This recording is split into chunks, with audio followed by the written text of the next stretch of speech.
అందరికీ నమస్కారం మిత్రులారా, ఇది మీ Sashi from shoot and show. ఈరోజు మనందరి డార్లింగ్ ప్రభాస్ గారికి సంబంధించిన హాట్ అప్డేట్. ది రాజాసాబ్ అధికారిగా ట్రైలర్ విశేషణతో వచ్చేసా. మొదటి సెకండ్ నుంచి చివరి ఫ్రేమ్ దాకా వినండి.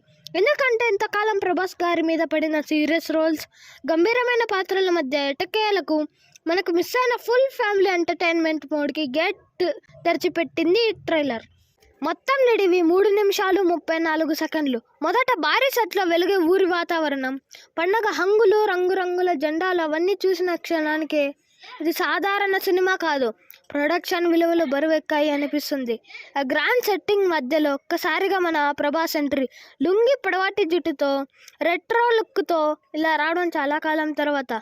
అది సీరియస్ సన్నివేశంలో టచ్ చేస్తున్నట్టు వచ్చి ఒక్కసారిగా కామెడీతో కడుపుబ్బా నవ్వించడం, మారుతి స్టైల్లో పర్ఫెక్ట్గా కట్ చేశారు. తాత అద్భుతాలు చూసి తరించాలి అనే డైలాగ్ ఇప్పటికే సోషల్ మీడియాలో చప్పట్లు కొడుతోంది. ప్రభాస్ లాంటి హైయెస్ట్ రేంజ్ హీరో కూడా ఇలా ఎఫెక్ట్లెస్గా ఫన్ చేసేయడమే మారుతి మ్యాజిక్.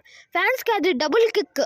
హీరోయిన్స్ విషయానికి వస్తే మాలవిక మోహన్తో మాస్ ఫ్లడ్, నిధి అగర్వాల్తో చిన్నప్పటి ఫ్రెండ్ల క్యూట్ ట్రాక్, హృదయ్ కుమార్తో ఎమోషనల్ వైబ్. ప్రతి ఒక్కరి వైపు ప్రభాస్ తనకు తానే వేరే లెవెల్ మోడ్ ఆన్ చేసేసాడు. ఒకవైపు రొమాంటిక్ పిచ్చి పిచ్చి సీన్లు, మరోవైపు చీకటి కారిడార్లో ఎగిరే నీడలు, ఎర్రగా మెరిసే కళ్ళు, అకస్మాత్తుగా మూసుకుపోయే తలుపులు, హారర్ కోణాన్ని పూర్తిగా రివీల్ చేయకుండా ఉంచి ప్రేమ కథ చిత్ర మీట్స్ కాంచనా స్టైల్ లాంటి అనుభూతి ఇచ్చారు. అంటే భయం కూడా హాస్యంతో కలిపి పంచుకొట్టారు. సంగీతం వైపు తిరిగితే తమన్ శబ్దం ఈ ట్రైలర్కి ఊపిరి. కామెడీ సన్నివేశాలకు జోలిపట బీట్, హారర్ సన్నివేశాలకు గుండె దడిపించే హమ్, మాస్ ఎంట్రీ షాట్స్కి ఊచకోత బీట్. మూడింటి మధ్య సౌండ్స్ వేవ్స్తో ఆటలాడేశారు అనాలి. సినిమాటోగ్రఫీ సైతం దుంపు లేపింది.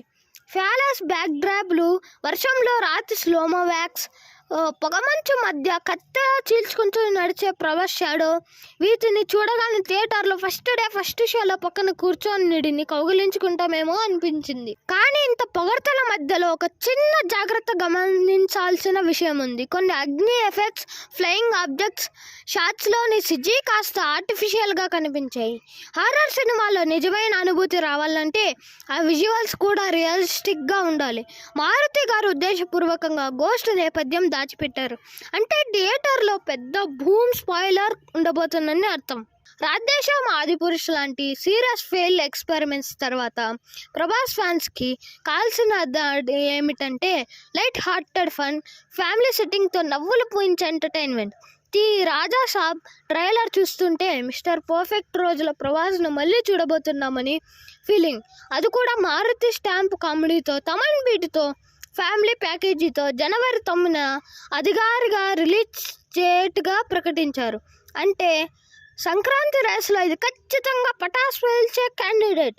ఫ్యాన్స్ రియాక్షన్ చూసినా ఇదే కనబడుతుంది. ట్విట్టర్లో mass Raja is back, Maruthi magic plus Prabhas charisma అంటూ వేసుకునే కామెంట్స్ ఏరియాని నింపేశాయి.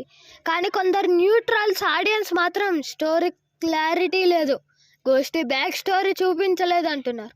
నాకు అనిపించింది ఏమిటంటే మారుతి స్ట్రాటజీగా గోస్ట్ బ్యాక్ స్టోరీని రివీల్ చేయకుండా సస్పెన్స్ మెయింటైన్ చేశాడంట. ఈసారి మాత్రం ప్రభాస్కి పక్కా mass cum horror entertainment success రావాలని మనం అందరం కోరుకుందాం. ఇక మీరేమంటారు? మీకు ఈ ట్రైలర్ నచ్చిందా? ప్రభాస్ కామెడీ మోడ్లో చూడడం బాగా కిక్కిచ్చిందా, లేక హారర్ ఎలిమెంట్స్ తక్కువనాయని అనిపించిందా? కామెంట్ సెక్షన్లో కంపల్సరీగా పోస్ట్ చేయండి. మీ Sashi from shoot and show. వీడియోకి లైక్ వేసి షేర్ చేసి మన ఛానల్కి సబ్స్క్రైబ్ చేయడం మర్చిపోవద్దు ఫ్రెండ్స్. మరొక సాలిడ్ రివ్యూతో వెరీ సూన్ తిరిగి వస్తా. అప్పటి వరకు జై ప్రభాస్.